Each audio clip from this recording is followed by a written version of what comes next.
Here we go. Most of week 3 is in the book. Sunday, at least, an extremely lopsided score with the Miami Dolphins dropping 70 points on the Denver Broncos. What does that mean for both of these squads?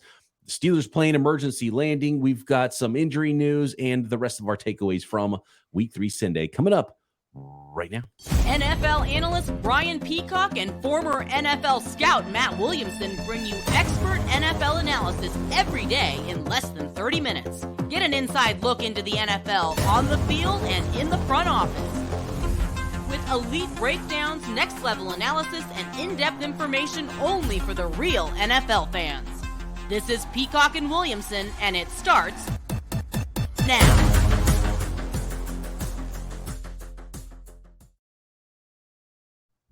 Welcome to the Peacock and Williamson NFL Show. Brian Peacock alongside Matt Williamson at BD Peacock at Williamson NFL. Thanks, everybody, for making us your first listen on the Locked On Podcast Network, your team every day.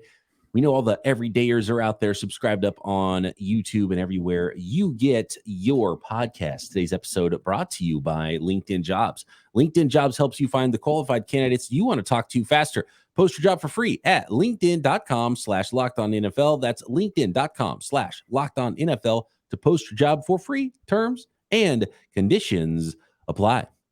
Okay, Matt, we've got to start with, I think, the biggest story in the NFL right now from Sunday, which was those Miami Dolphins putting up 70 points, just lighting up the scoreboard against the Denver Broncos. And I don't know, you tell me, Matt, what's more impressive to you with this football game? That the Miami Dolphins put up 70 points, one of the biggest totals we've ever seen in the NFL.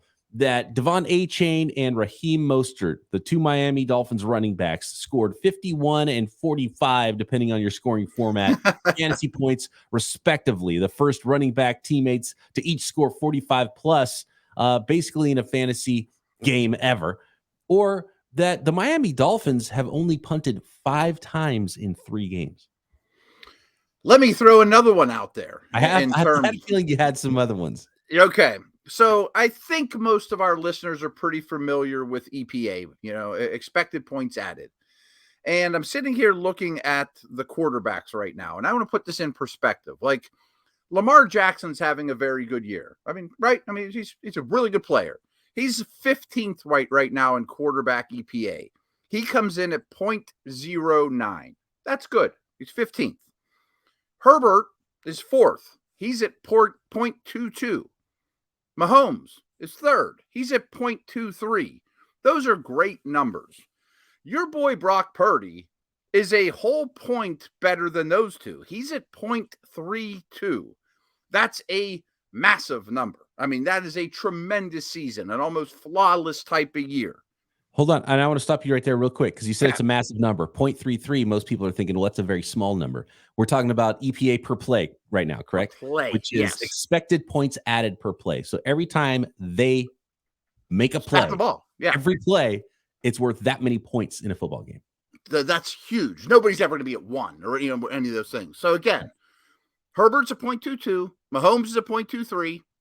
Purdy's a 0.32. Those are the next best.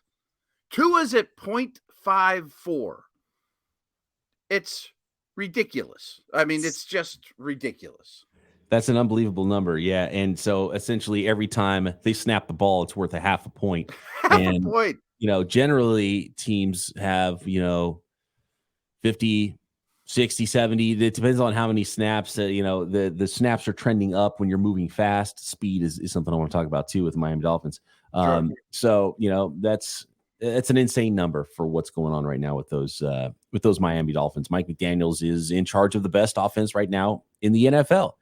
And a lot of it, Matt, I think is due to speed. When you see Achane out there, Tyreek Hill just ripping one off at the very beginning of that game, and Raheem Mostert, who even ahead of Tyreek Hill, has some of the fastest next-gen miles per hour times in the NFL in recent history. One of the few guys that's gone over 23 miles per hour as a ball carrier multiple times in his career. So we're talking about absurd speed with 3 of their 5 eligibles, and so that's that's with Jalen Waddle not even playing. You had River Craycraft, who's not one of those speed merchants that I think started the game for for Waddle. You put Waddle out there, you got another 4.3 speed guy. So just an insane amount of speed, so much motion, the most pre-snap motion in the NFL, and it is absolutely causing problems for defenses so far in the 2023 season. You're seeing receivers block, everyone buy in, the O-line's playing well. Tyreek's just an unstoppable force. And not to nerd out too much on EPA per play, because you mentioned the running backs. I mean, I just brought up Tua. So team offense, the Bills are at 0.14. Your Niners, 0.16. That's second and third. Miami's at 0.39 as a team. That's crazy. It's crazy. So the that run game, which is the comes from the Shanahan tree, plus a little extra, so much speed. It's they're going crazy right now in Miami. Now they only scored 24 points last week against the Patriots, and they scored sort of a shootout. Like it seems like in hindsight, 3 weeks ago, Matt, it's like 36-34 shootout with the Chargers, and then they scored that total by themselves this week against the Denver Broncos. 7.5 here in week 3, the win over the Denver Broncos. So how much of it was that speed and that offense and that Miami team, and how much of it was the Denver Broncos being bad? And I think one of the sort of conventional wisdom here when it comes to a game like that, Matt, is that someone's got to pay for this. So Vance Joseph, defensive coordinator, are you firing people in Denver right now because this season's starting out as bad or worse than it did last year under a different staff? I think so. I mean, obviously Peyton is the czar there, but not going well at all. And we know that he's safe as can be, but they allowed 35 points last week to Washington. You know, this defense, it's rubbed me the wrong way all offseason. Everyone's like, they'll be good on defense. I'm like, well, they have Surtain and Simmons, but they don't have Von Miller and Chubb and all these guys in the front seven like we used to. It's not just a foregone conclusion. This is a good defense. Simmons out bad defense. Simmons out in that game too. Yeah, good point. Good point. Yeah. So you're 0-3 with losses not only to Miami that was embarrassing, but Washington and Vegas losses don't look so great either. I mean, Steelers handled Vegas last night and they've been struggling. You know, I mean, Washington got beat pretty bad, you know, and so you're 0-3, 2 of them at home. I mean, they're one of the worst teams in the league and one of the worst defenses in the league. Let me make some excuses for the Broncos here. Okay. New scheme, new everything, you know, new coaching staff. You're missing one of your best players on defense that is your safety that would theoretically prevent some big plays. And this was Miami Dolphins home opener, and it was hot and muggy in Miami. Like reporters were trying to do pregame stuff, and there's sweat rings, and like it was one of those games. So you go from Denver, and like look at us, both of us have long sleeves on, right? You got your hoodie on. If you're watching us on YouTube, you can see it. I've got my flannel shirt on. And, the weather's changing. We're in autumn now, but this is one of those advantages the Miami Dolphins have. The Denver Broncos have the altitude. The Miami Dolphins in September have the heat and a very different climate. So I think that might have played into it as well. I'm trying to make excuses why not start firing people for the Denver Broncos. I'm glad you brought it up because it's one of my favorite things in the league, and it's a massive fair advantage. I mean, they showed clips from, I don't know, it was a drone or the blimp or whatever, of how the shade was just so prevalent on the Miami sideline, and the sun is just beating down on the other one. And they built the whole stadium for that reason. I applaud it. I think it's awesome. Last one real quick. Okay. We'll see if we'll see if the guillotine drops on anybody in Denver after that performance. Just unbelievable. 70-20. It's hard to fathom how you go back to the game each time. What? Another one? Was that the same Mostert touchdown? Was that the same Achane touchdown? No, it's a new one. 8 touchdowns between those guys, 375 yards. Just unbelievable with those 2 players. And not even talking about Tyreek. Okay, but the Miami Dolphins now, 3-0. Is this the best team, Matt, in the AFC? If you're putting down money on a Super Bowl team, is it the Miami Dolphins to be there for the AFC? No. I mean, to go to the Super Bowl? No. But are they the best team in the AFC right now? Yes. I don't think I think that's 2 different questions. I'm going to bet on Allen and Mahomes and Reed over the Dolphins, but I could be swayed pretty quickly. Clearly the best offense in the league. Last note on Denver, though, too. You've now seen 2 game films of Miami before this. Like they made a lot of wrinkles in the offseason with their motions and stuff. So you could see why the early teams got blown away by it, but you at least saw this on tape going into this game, and your linebackers looked like they'd never seen it before in their life. They led the league in motion last year, so this is not a new thing. Now they're adding wrinkles, and major wrinkles. So. You can see how Mike McDaniel's having a lot of fun right now, and especially with Tyreek Hill, who lines up in a different spot with different motion on every single play. It's a really fun offense to watch when it's clicking like that and so much speed. They're going to be a problem. They're going to be a problem all year. Oh yeah, and they're going to. He's running like a 4. Yeah, and Ramsey comes back. Yeah, you're right. But like at the snap, the wrinkle is Tyreek's running like a 4.2 already. When the ball is snapped, it's not like he has to get up to speed, which takes him no time anyway. But all these flat-footed defenders are trying to deal with Tyreek at full speed when the ball snaps. It's bonkers. It is a marathon, though, and not a sprint, Matt. There's a ton of other games as well from week 3 that we've got to get to, including an emergency plane landing in Kansas City for those Pittsburgh Steelers after the Sunday Nighter coming up.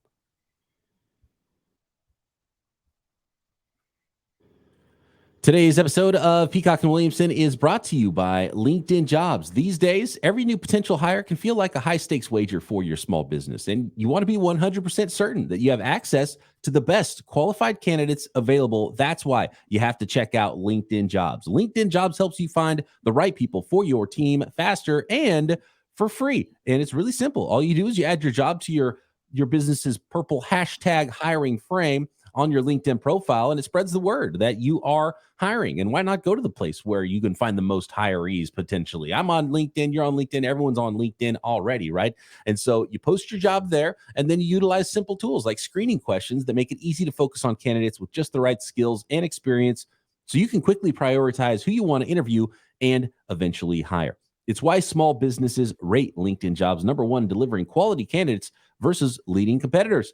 LinkedIn Jobs helps you find the qualified candidates you want to talk to faster. Post your job free at linkedin.com/LockedOnNFL. That's linkedin.com/LockedOnNFL to post your job for free. Terms and conditions apply.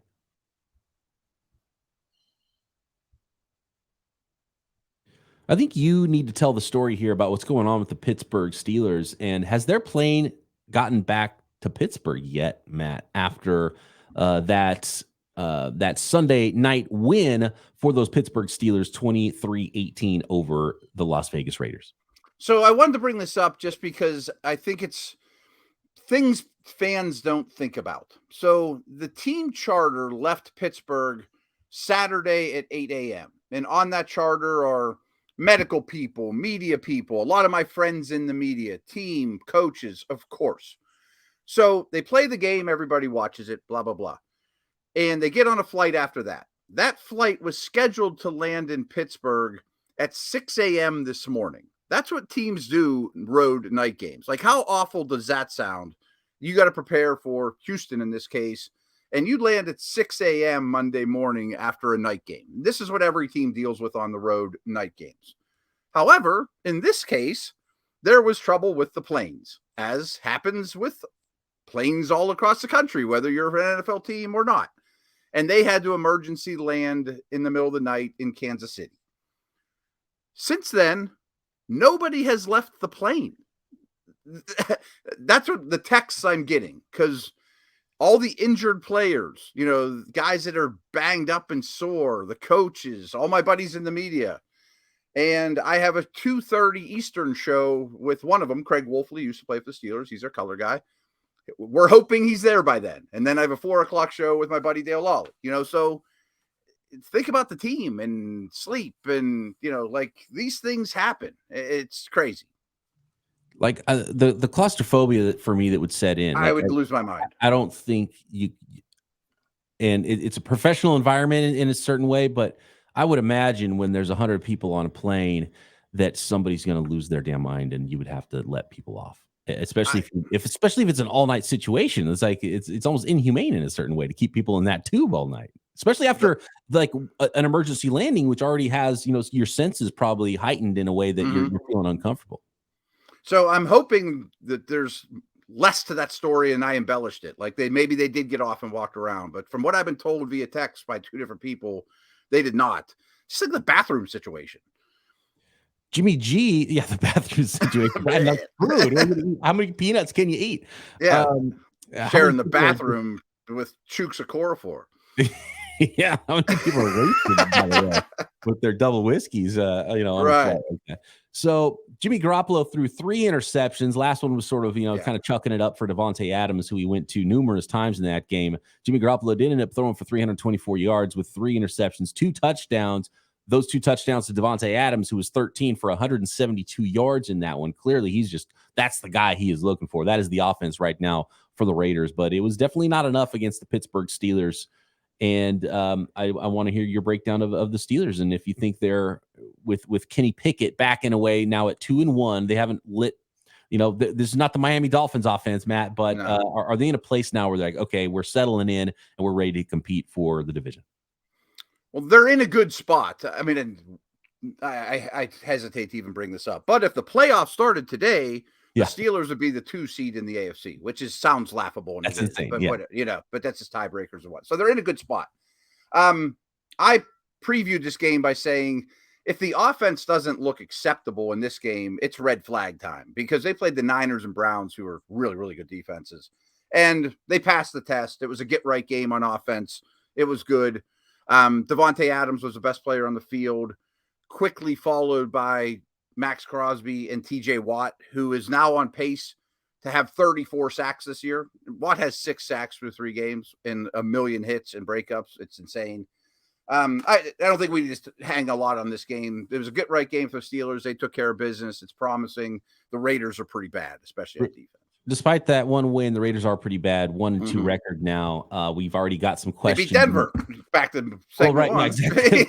Right. Not the most impressive win now if you're looking at the what do they call it in college football? The RPI or whatever. Yeah, the win strength. Not looking great.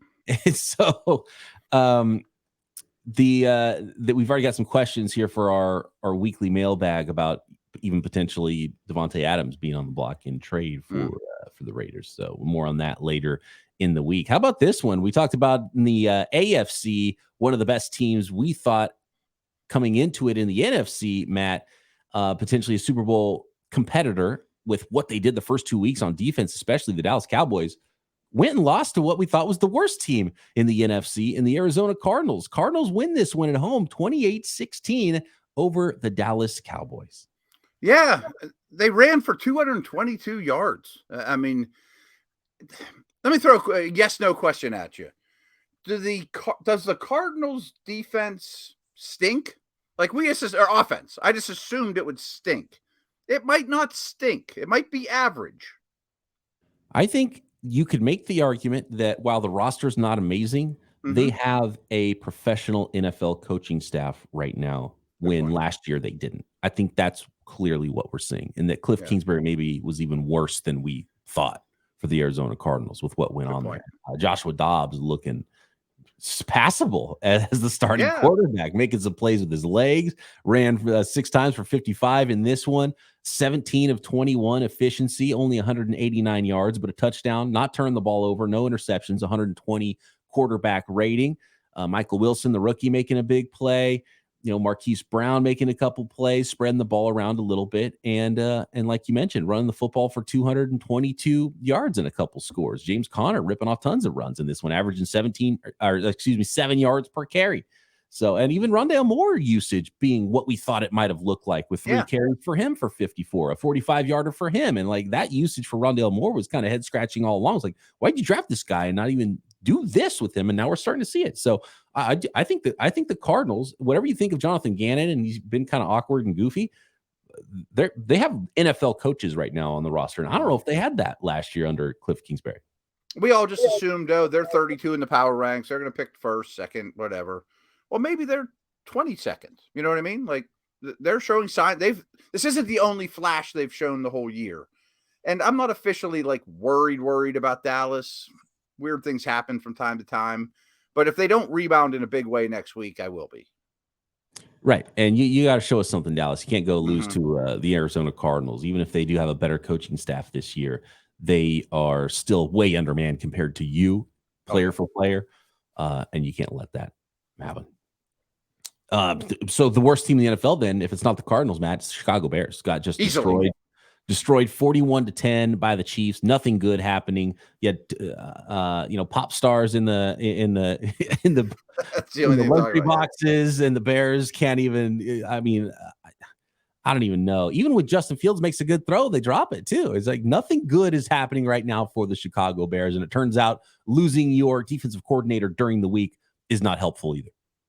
They don't have a lot of talent. They're in contention for me as worst offense in the league and worst defense in the league. I think that's the only team you can actually say that about. I mean, it's hideous. Agreed. Yeah.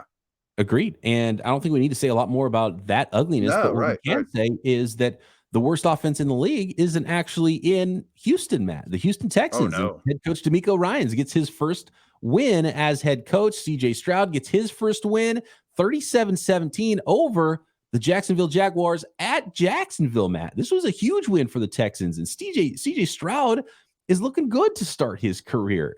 Much better than you would expect given the circumstances for a rookie quarterback. And I've been critical that they gave up their first round pick next year and what could have been the first pick in the draft. Maybe it's not going to end up being the first pick in the draft, Matt. And maybe it was the right move to spend those 3 firsts on CJ Stroud and Will Anderson in the first round.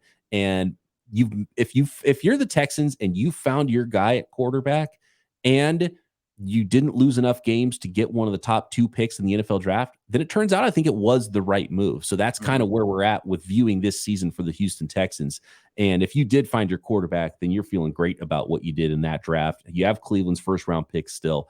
And I think that, again, it's another better coaching staff than we saw before, much like the Cardinals. That's where the Texans are, and that's why they're competitive to start the year.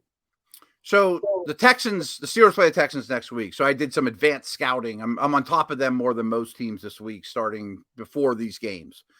I want to get to them for sure because they're really, really noteworthy. But I'm worried about the Jags. I mean, the Jags have not played well all year. The Texans always seem to have their number, but this is a new quarterback, new head coach. I mean, that doesn't count anymore.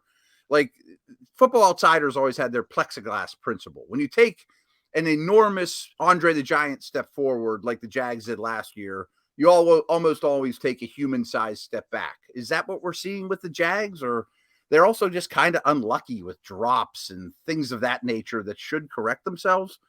But give Houston credit. I mean, their defense is feisty and well-coached. And the offense, they're without 4 starting offensive linemen, including Laramie Tunsil. I mean, 2 of them are on IR. The guys that they planned on playing with this year, they have one of those guys in the O-line, but Stroud's playing well. They're throwing the ball a lot. Tank Dell and Nico Collins and even Robert Woods are now like a real trio of receivers. This team is exciting.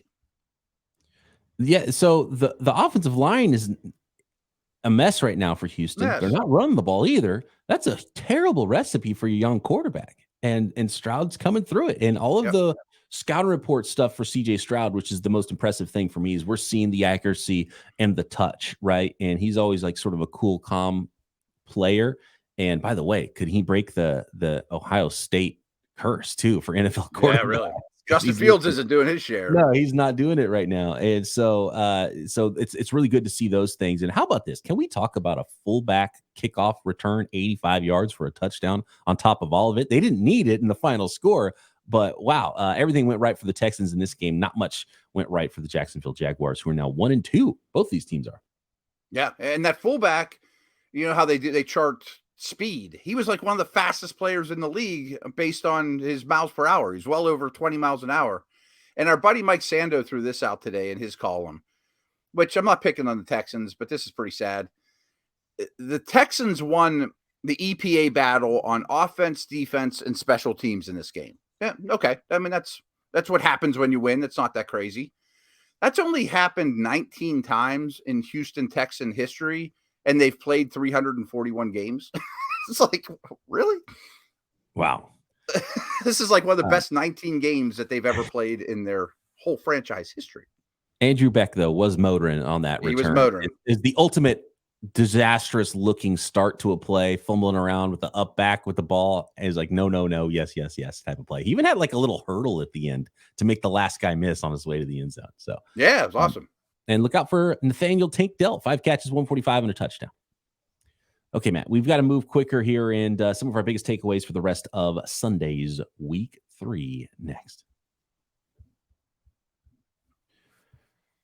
Today's episode of Peacock and Williamson is brought to you by DoorDash. Need fresh groceries for the week, but don't have time to go to the store? Try grocery delivery from DoorDash. You'll get everything you want delivered when you need it right to your door. You've trusted DoorDash to deliver your restaurant favorites, and now you can get that grocery delivery. It actually delivers too, right? It delivers from a what you need standpoint and right to you. Whatever it is, if you need something in an emergency or you need your entire week's groceries. With thousands of grocery stores to choose from, you'll find the best in neighborhood and boost your local economy with each and every order. Want even more value? You can save on all your grocery and restaurant favorites with $0 delivery fee on all eligible orders with Dash Pass membership. And a special offer for our listeners, get 50% off your first DoorDash order up to a $20 value when you use code LOCKEDONNFL at checkout. Limited time offer, terms apply. That's 50% off up to $20, no min subtotal, and zero delivery fees on your first order when you download the DoorDash app in the App Store and enter code LOCKEDONNFL. Don't forget, that's code LOCKEDONNFL for 50% off your first order with DoorDash.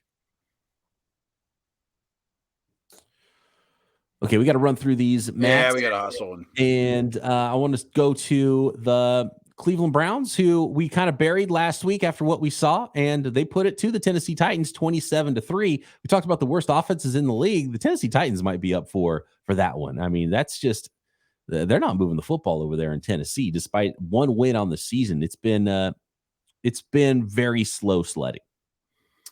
So I've been on EPA kick today. The Browns defense going into my Monday Night Football almost has as big a lead as Miami's offense in defensive EPA. I mean, it's bonkers. They gave up 6 first downs and 94 yards in this game. And how about this? If you admit the kneel downs at the end of the half, Jim Schwartz's defense has limited opponents to just 1 touchdown on 34 drives. I mean, this defense is legit. And frankly, Watson looked finally comfortable. You know, like they could be turning a corner. Yeah, 27-33 for Watson, 289 passing yards, couple touchdowns, no interceptions. And the sort of Nick Chubb replacement watch, Jerome Ford got the most carries as expected, 10, but for only 18 yards. But he was able to get into the end zone twice, one as a rusher, one as a receiver, which really helped his value. Pierre Strong, 6 rushes, Kareem Hunt, 5 rushes. Watson got in with a few. They handed it off to Elijah Moore and Marquise Goodwin and Harrison Bryant even. So, I mean, they really spread it around. I don't know if there's one bell cow, and hopefully you took my advice and traded Jerome Ford. I don't know if Jerome Ford's going to be that valuable this season, and he got in the end zone for you a couple times, but it's still something to watch there in Cleveland. But yeah, good defense against bad offense, I think, was what gave us that score, 27-3 with the Browns over the Titans. The Detroit Lions defeat the Atlanta Falcons 20-6. Pretty impressive win. I thought these teams were pretty equally matched, as well as Saints, Packers, and the Lions were decidedly better in this game. Ritter worries me. I mean, he misses open guys way too much, and they have to dominate time of possession, and they didn't. The Lions even had 10 penalties for 119, and it's still that should play right into how the Falcons play, and it didn't, you know. Packers came back 18-17 win over the Saints. Speaking of defenses, the Saints defense is pretty good in this one, but the Packers finally cracked the code. The Saints couldn't score in the second half, and the Packers scored all 18 of their points in the fourth quarter to beat New Orleans 18-17. Wow. Really promising for Green Bay and Love, because remember last week the exact opposite happened, where they played really well, controlled the game versus Atlanta, and then in the fourth quarter let it slip, as a young team does. The Saints obviously were without their car for at least the fourth quarter. I mean, a chunk at the end, but they shouldn't have let this one slip. But it's 2 pretty good defenses.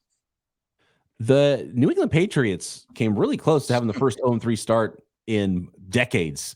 Even the 0-2 start hadn't happened since 2001 or something insane like that. But they were able to hold on and beat the New York Jets 15-10. I don't know if there's much to say about this one, because both teams were kind of ugly in this affair.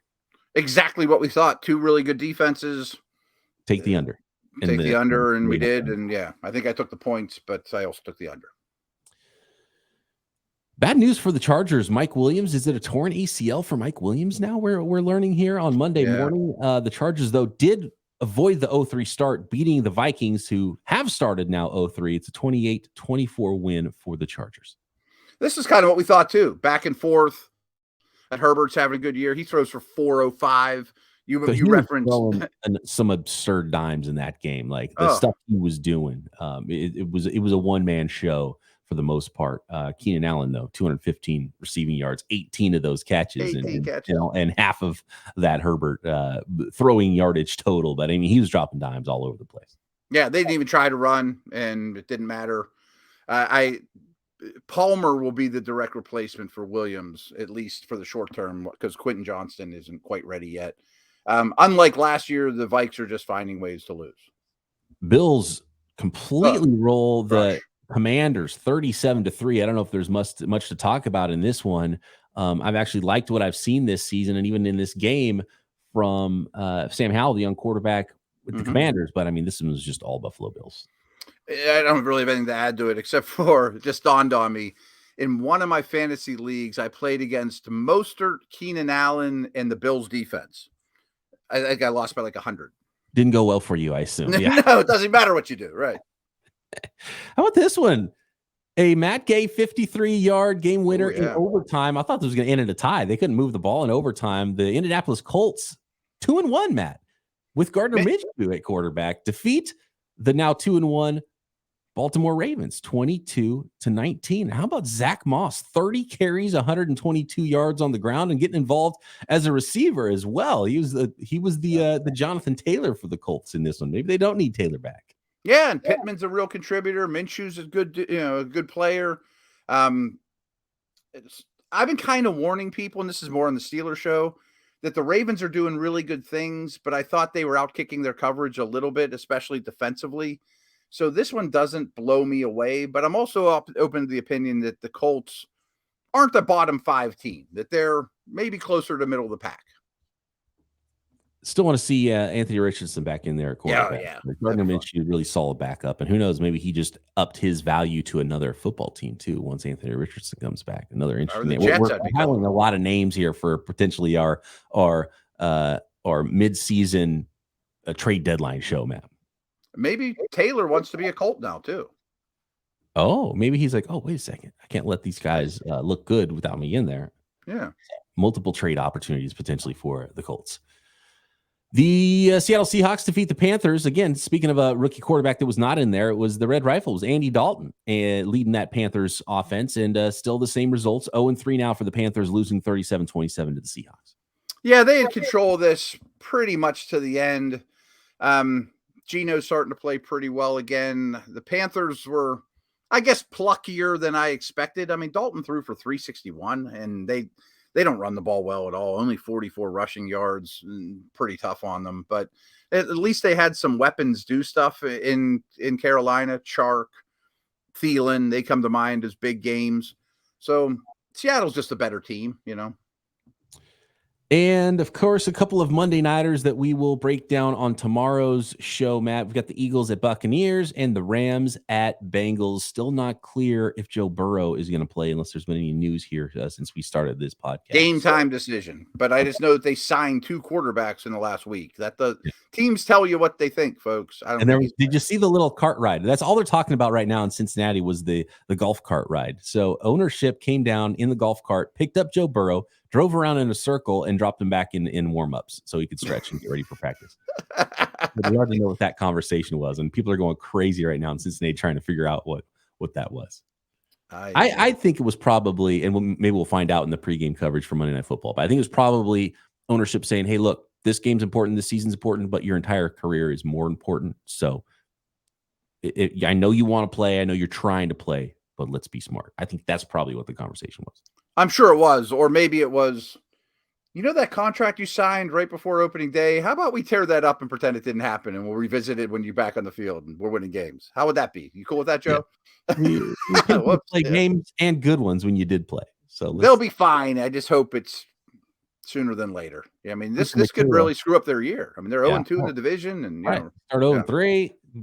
You're looking up at multiple teams in the division with 2 wins. I mean, that's That's a rough way to start. Puka Nacua is questionable as well after 35 targets in the first couple of weeks of the season, getting hit a lot as a rookie. I don't know if he expected to be that involved with the Rams offense, but 25 catches for 266 so far. Let's see if Puka's ready for Monday night. And we'll, of course, have that all broken down. Not in BYU anymore. Yeah, it's a little bit different on the body. Right. Yeah, absolutely. right. Especially when you're getting hit by NFL linebackers and kind of college DBs. 35 times. Do a lot of work over the middle of the field. All right. Back tomorrow. Thanks, everybody, for making us your first listen. Peacock and Williamson every day. Shout out to the everydayers. Make sure you're subscribed on YouTube and everywhere you get your podcasts.